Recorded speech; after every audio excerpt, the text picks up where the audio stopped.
Alhamdulillah ya Allah. Bismillah. Assalamualaikum. Takbir. Takbir.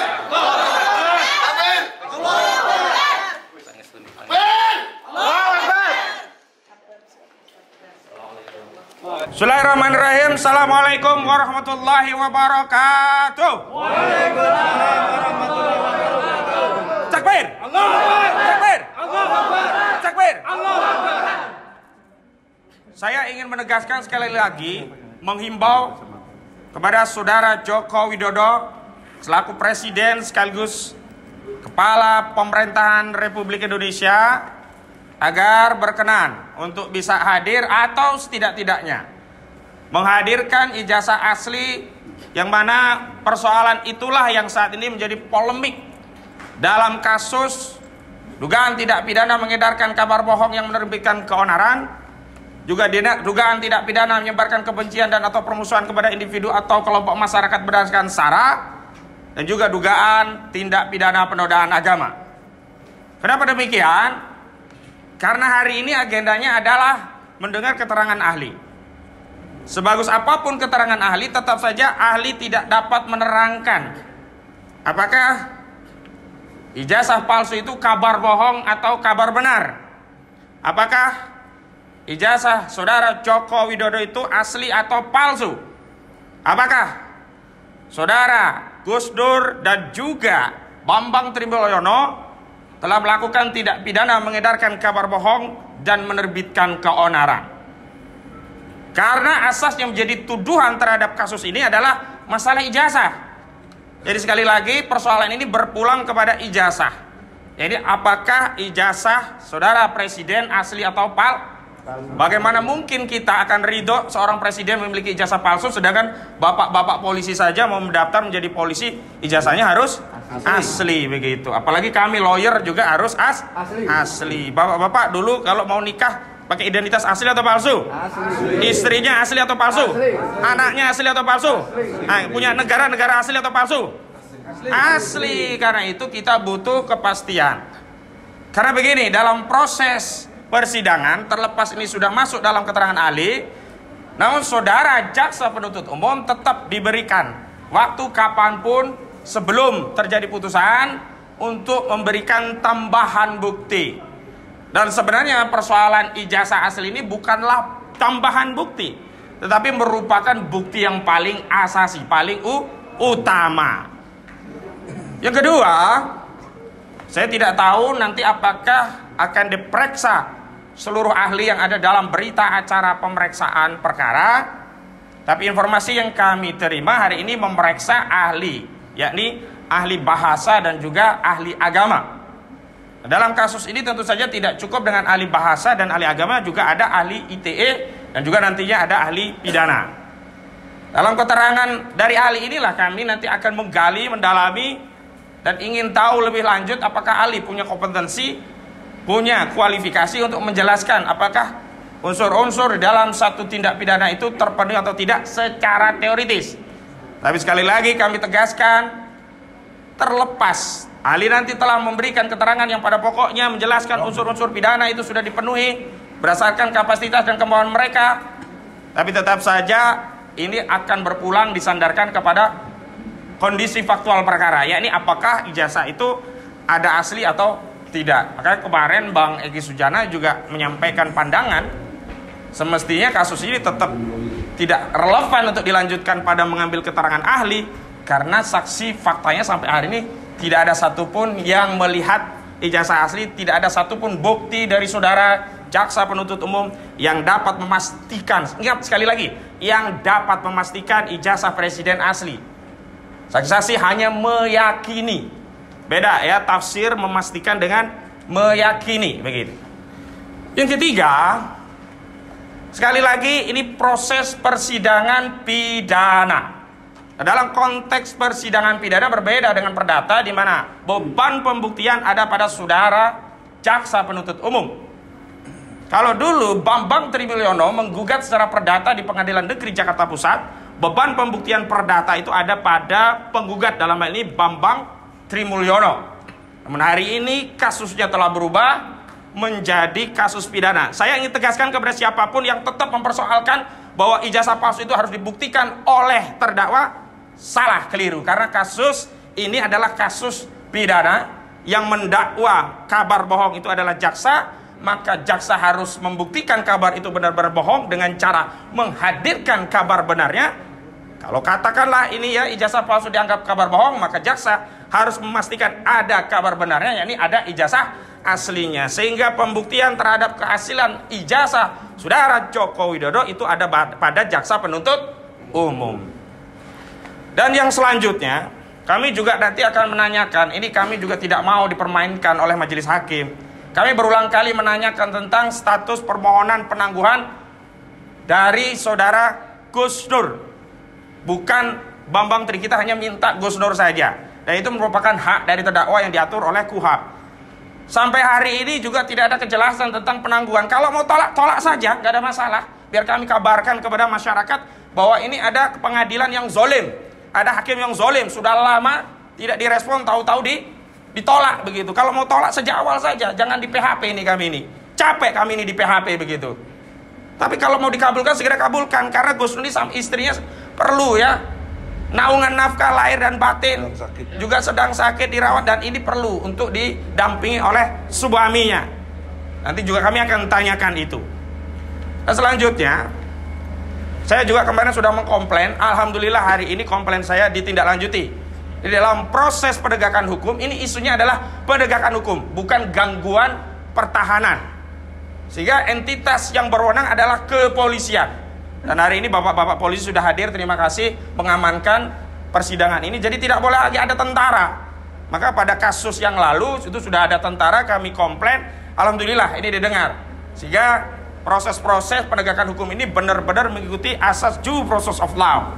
Jadi tidak boleh ada abuse of power, tidak boleh ada ya intimidasi, menakut-nakuti masyarakat yang hari ini sebenarnya sedang mencari keadilan di ruang pengadilan. Kecuali kalau ini kasusnya adalah tawuran, ya memang ada bantuan ya keamanan bisa dari aparat TNI. Terima kasih bapak-bapak yang dari aparat TNI hari ini tidak hadir, karena sebelumnya sudah hadir. Dan selanjutnya juga tidak boleh ada entitas selain aparat penegak hukum, entah ormas, entah swasta, entah apapun, dalam rangka menjalankan tugas dan kewajibannya. Nanti kalau ada ormas-ormas mengatasnamakan pengamanan dan sebagainya, mohon bapak polisi untuk diamankan. Karena undang-undang ormas itu di pasal 59 itu diatur ya di Perpu yang sudah menjadi Undang-Undang Nomor 16 Tahun 2017, ormas dilarang mengambil wewenang, fungsi dan tugas dari aparat penegak hukum. Jadi yang semestinya ya merasa ya wewenangnya dirampas adalah bapak polisi. Nanti jangan sampai ada ya ormas-ormas yang kemudian ingin mengamankan. Kalau ormas-ormas kami ini adalah mengawal. Dan yang ormas-ormas yang terkait dengan Gus Nur itu mengawal. Tapi kalau tidak terkait dengan Gus Nur, itu yang harus dipastikan jangan mengambil alih fungsi, wewenang, dan tanggung jawab aparat penegak hukum.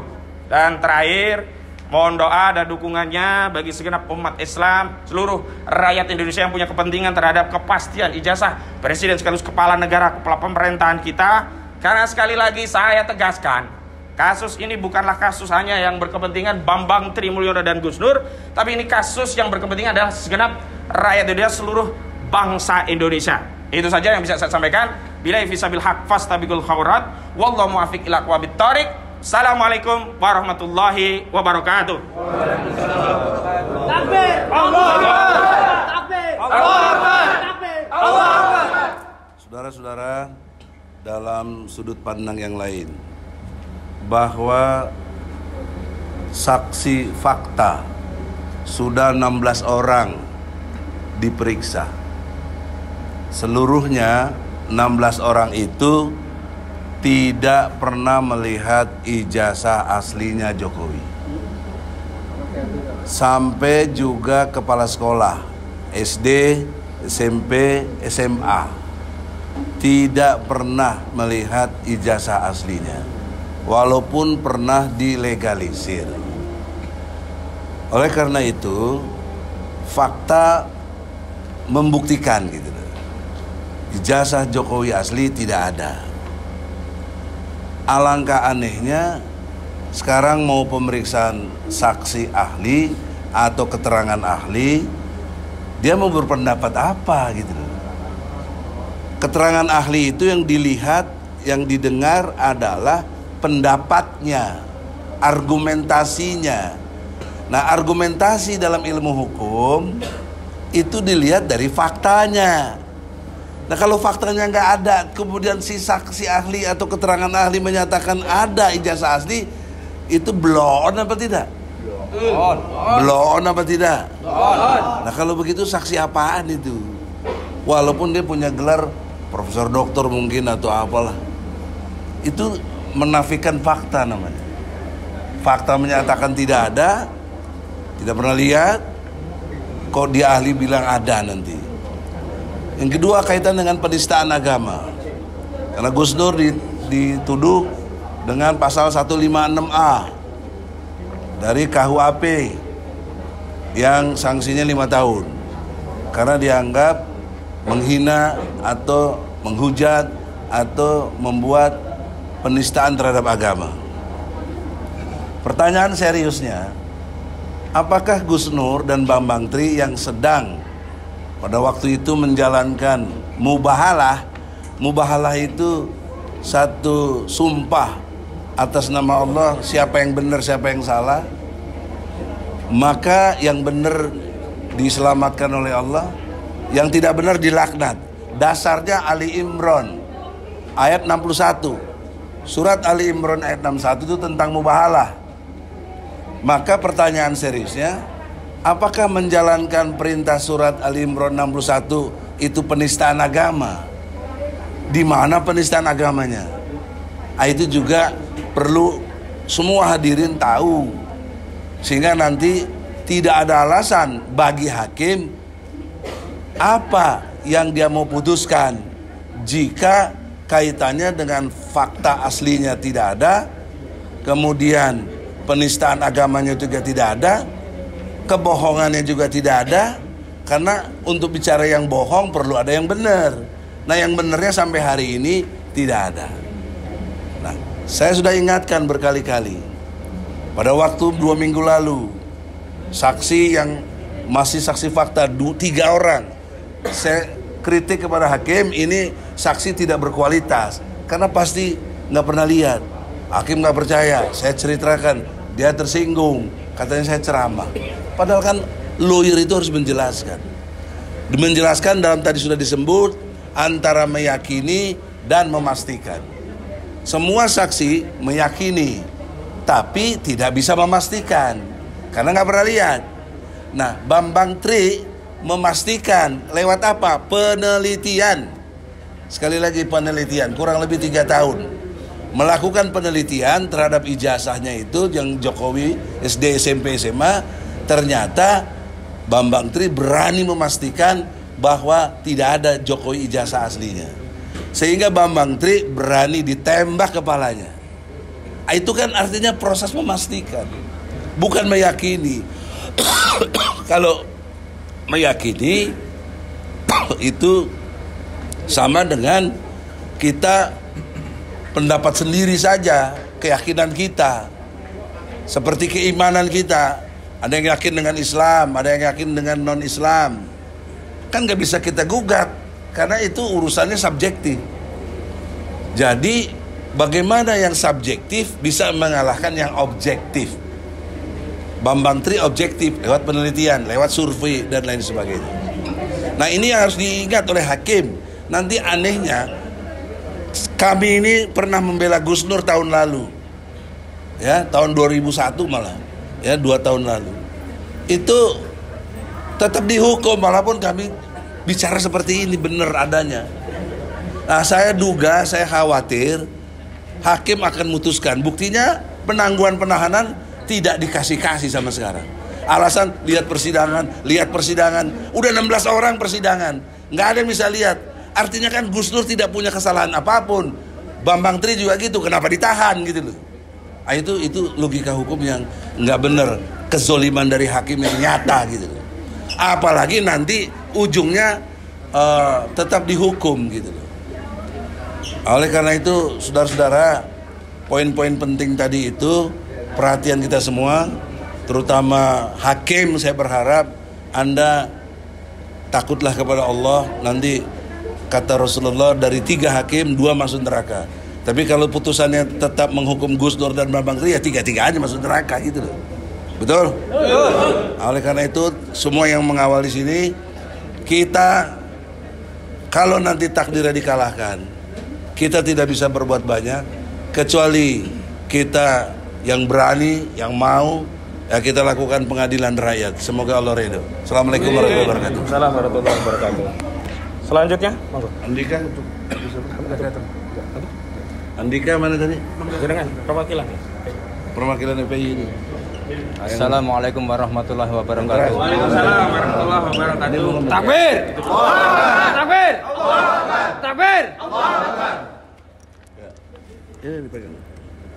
Ana perwakilan dari Ormas Islam khususnya Jawa Tengah dan Solo Raya juga daerah SMA Yogyakarta siap mensupport dan mengawal pengadilan Gus Nur.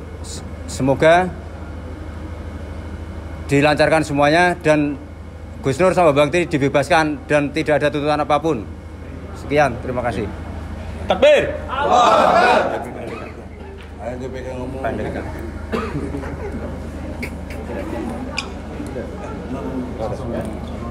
Assalamualaikum warahmatullahi wabarakatuh. Pertama-tama kami dari tim advokasi berterima kasih kepada seluruh masyarakat, seluruh umat yang mendukung proses persidangan ini dari awal hingga hari ini. Tadi sedikit yang disampaikan Prof. Egy, persidangan ini masih berlanjut dan semua yang kita ketahui dalam fakta persidangan ada beberapa hal yang perlu kita amati dan kita garis bawahi, bahwa saksi sampai hari ini tidak pernah yang namanya melihat ijazah asli dari Pak Jokowi, dan Pak Jokowi sebagai presiden belum menunjukkan kenegarawanannya untuk menunjukkan ijazah asli beliau. Dan bahkan pada sampai hari ini kasus sudah menjadi sorotan banyak masyarakat di Indonesia. Dalam proses persidangan hari ini kita mengamati dari awal hingga hari ini, kita tidak mau terkecoh, kita tidak mau terbuai di PHP. Jadi proses persidangan kalau kita amati dari awal kondusif, alhamdulillah, dan kita bisa untuk memberikan pertanyaan-pertanyaan yang tentunya akan meringankan klien kita, yaitu Pak Bambang Tri dan Gus Nur, karena memang mereka keyakinan kami tidak bersalah, mereka dikriminalisasi seperti itu. Dalam perjalanannya persidangan kita menyoroti beberapa poin, bahwa seperti yang kemarin yang terjadi bahwa Pak Bambang Tri dan Gus Nur mengundurkan diri sebagai saksi, tetapi tetap diperiksa sebagai saksi, walaupun mereka itu tetap tidak mau menjawab apapun karena mereka tidak mau saling memberatkan. Dan itu tentu saja dari kami, dari tim advokasi juga akan bergerak. Kami sudah melaporkan hal itu kepada Komisi Yudisial. Kemarin dilakukan oleh Bang Ahmad Kosinuddin dan tim dari Jakarta. Dan kami pun dari Solo juga sudah berkirim surat. Semoga apa yang kita perjuangkan hari ini, kemarin, dan besok, ini adalah dalam rangka untuk membebaskan atau membersihkan nama dari Gus Nur ataupun Bambang Tri yang dituduh melakukan hal-hal kriminal. Kalaupun tadi yang disampaikan Prof. Egy, kalaupun memang kita kalah, saya mengharapkan dari umat di sini, dari masyarakat di sini untuk saling berdoa, mendoakan kita semua, mendoakan Gus Nur dan Bambang Tri, karena pengadilan yang paling adil adalah pengadilan Allah. Amin. Takbir! Allah! Takbir! Allah! Takbir! Allah! Sekian, terima kasih.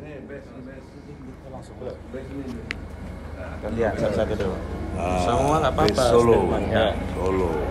Assalamualaikum warahmatullahi wabarakatuh. Waalaikumsalam warahmatullahi wabarakatuh. Alhamdulillah, binikmatillah La haula wala quwata illa billah. Saya dari umat Islam Solo, terutama BES Solo, Bang Egy Sujana Solo. Kita tidak ingin jadi setan bisu karena melihat kemungkaran yang terjadi di Solo. Semoga ada keadilan yang didapatkan di Solo. Sekian, Assalamualaikum warahmatullahi wabarakatuh. Assalamualaikum warahmatullahi wabarakatuh. Waalaikumsalam warahmatullahi wabarakatuh. Dari Kebumen, orang apa, orang kepenak, takbir. Takbir. Takbir. Wa'tasimu bihablillahi jami'a. Bertolong-tolonglah kamu di jalan Allah. Terima kasih dari pengacara. Selebihnya untuk Gus Nur dikasih kesabaran, keikhlasan. Teman-teman semuanya terima kasih. Sama-sama di jalan Allah membantu atas sebuah kezaliman yang ada untuk supaya hilang dari kezaliman yang ada ini. Takbir. Takbir. Takbir. Kebumen, Kebumen, Kebumen. Matur suwun. Assalamualaikum warahmatullahi wabarakatuh. Assalamualaikum warahmatullahi wabarakatuh. Satu lagi. Saya ingin tegaskan, yang menistakan agama itu yang membakar Al-Quran. Yang menistakan agama itu yang menginjak-injak Al-Quran. Karena itu, hei kalian yang melaporkan Gus Nur dan Bambang Tri, laporkan itu yang menginjak Al-Quran. Laporkan itu yang membakar Al-Quran. Hei kalian yang memberikan dukungan untuk tangkap Gus Nur dan tangkap Bambang Tri, kasih dukungan untuk menangkap yang menginjak-injak Al-Quran. Kasih dukungan kepada yang membakar ya Al-Quran. Tapi sampai hari ini nggak ada tuh suara kalian. Suara kalian hanya keras kepada Gus Nur dan Bambang Tri. Mubahalah kalian persoalkan penistaan agama. Sementara Al-Quran dibakar, kalian bungkam. Takbir! Al-Quran dirobek-robek, diinjak-injak, kalian bungkam. Al-Quran diinjak-injak, tidak ada satupun kalian demo. Giliran Gus Nur, Bambang Tri, Mubahalah, demo kalian di hadapan Bareskrim. Kasih dukungan kalian kepada polisi untuk tangkap Gus Nur. Harusnya kasih dukungan kepada bapak-bapak polisi itu. Tangkap orang yang membakar Al-Quran. Tangkap orang yang kalau benar melecehkan Al-Quran, itu jelas penistaan agama. Karena fatwa Majelis Ulama Indonesia di tahun 2021 November itu jelas jenis-jenis penistaan agama itu diantaranya melecehkan Allah, Rasulullah, Al-Quran. Di sana nggak ada mubahalah. Kalian mempersoalkan mubahalah, sekarang benar-benar ini ya ada Al-Quran dibakar. Kalian kemana? Itu mengkonfirmasi motivasi kalian itu bukan mau membela agama Allah. Saya menduga kuat kalian hanya menjadi ante-ante yang hanya digunakan untuk menyakiti saudara sesama muslim. Karena itu istighfar, taubat. Karena kehidupan dunia itu sementara. Kita semua akan kembali kepada Allah SWT. Gak ada nanti di akhirat itu pertanggungjawaban. Saya cuma disuruh, saya cuma menjalankan tugas. Ini perintah atasan, tidak ada. Di akhirat nanti semuanya bertanggung jawab atas Al-Quran. Siapa saja yang bertanggung jawab atas Al-Quran, maka Allah akan terima pertanggungjawaban itu. Tapi siapa saja yang mengingkari Al-Quran, mengingkari wahyu, menzolimi umat, menzolimi sesama saudara muslim, membela kekuasaan yang zolim, ingatlah. Tidak ada satu pun hujah kalian semua kelak menghadap Allah Subhanahu wa Ta'ala. Takbir! Jadi tetap semangat ya saudara-saudara. Takbir! Tetap bersama dukung saudara-saudara. Takbir! Assalamualaikum warahmatullahi wabarakatuh. Yang terakhir kaitan dengan membakar Al-Quran. Yang membakar Al-Quran itu orang luar negeri. Namanya Rasmus Paludan, politisi sayap kanan dari Swedia. Nah, yang dimaksud di sini peran serta kita, harusnya kemarin kita sudah demo di depan kedutaan Swedia. Saya sudah demo. Saya nyatakan bahwa yang harusnya bertindak di sini adalah Presiden Jokowi. Karena menurut Undang-Undang Dasar 45 alinea keempat pembukaannya menyatakan tugas pokok Presiden, 1, menjaga tumpah darah seluruh rakyat Indonesia. 2, mensejahterakan umum seluruh rakyat Indonesia. 3, mencerdaskan kehidupan bangsa. 4, dengan politik bebas aktifnya ikut menjaga ketertiban dunia. Nah, hari ini dalam konteks dibakar Al-Quran, dunia tidak tertib. Karena seluruh dunia Islam protes keras. Ya, karena dia membakar di depan kedutaan Turki. di Swedia itu. Maka tanggung jawab presiden yang harus ikut menjaga ketertiban dunia, kenapa tidak buat statement? Saya bertanya, Al-Quran itu rukun iman kita bukan? Ya.